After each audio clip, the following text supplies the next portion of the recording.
බක්පුර පසළොස්වක පොහොය වසරේ සිව්වන පොහොය වේ. සිදුහත් කුමරුන් ගිහිගේ හැරයාමට මත්තෙන් පළමු සතර පෙරනිමිත්ත වූ මහල්ලෙක් ඇස ගැටෙන්නේද බක්පුර පසළොස්වක පොහොය දිනයකය.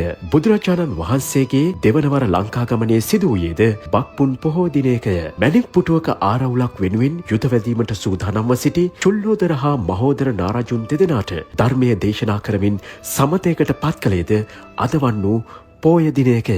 නාගදීපේදී සිදුවීමට නිමිතව තිබූ මේ ආරවුල සමතයකට පත්කිරීමට තථාගතයන්න් වහන්සේ වැඩමකොට අහසේ වැඩ සිටිසේක. විශාල නාපිරිසක් රැස් වූ ඒ නාගදීප භූමිය බුදුරජාණන් වහන්සේගේ ඉර්දියෙන් ඝන අන්ධකාර වී ගියේය. එකිනෙකා නොපෙනෙන තරම් දැඩි වූ ඒ අඳුරට බියපත් වූ නාගයන් විලාප නගන්නට ඌහ. ඒ අඳුර අතරින් ආලෝක ධාරා විහිදුවාලමින් සම්බුදුරජාණන් වහන්සේ පෙනී සිටිසේක. දමනය වූ නාග පිරිස බුදුරජුන්ගෙන් අභය ඉල්ලුවෝය.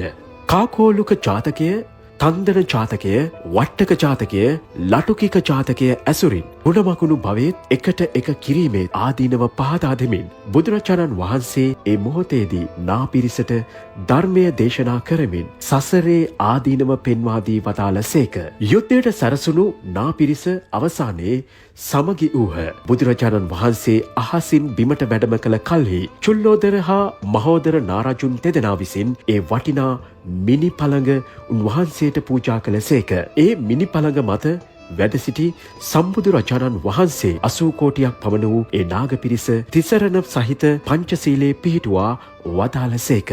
අනතුරුව පාරිභෝගික වස්තුවක් ලෙස වැඳුම් පිදුම් කිරීම පිණිස ඒ වටිනා මිනි පළඟ නාපිරිසටම ලබා දුන් සම්බුදුරජාණන් වහන්සේ එදිනම යලි දෙව්රම් වෙහෙර බලා වැඩම කොට වදාළසේක.